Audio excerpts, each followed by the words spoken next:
Hello everyone, আমি Susmita Dey, audiologist and speech language pathologist.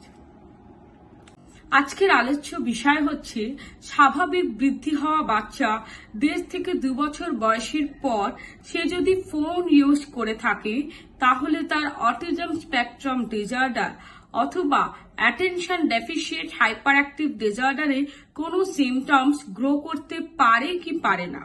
তাই আজকের আলোচ্য বিষয় এটাই। কিছুদিন আগে আমি একটা ভিডিও দিয়েছিলাম শিশুদের ফোন দেখা উচিত না উচিত নয়।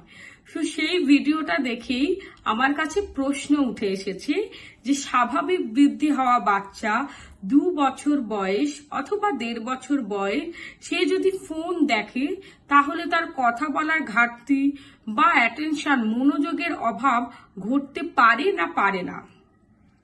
তো সেইটা নিয়ে আজকে উত্তর দেব।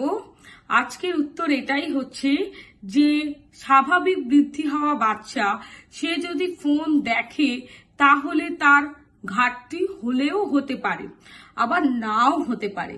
কিছু আর্টিকেল জানিয়েছে যে স্বাভাবিক বৃদ্ধি হওয়া বাচ্চা ফোন দেখার কারণে তার ঘাটতি হয়েছে, আবার কিছু রিসার্চ বলছে যে ফোন দেখার কারণে স্বাভাবিক বৃদ্ধি হওয়া বাচ্চার মধ্যে কোনো ঘাটতি পড়ে না।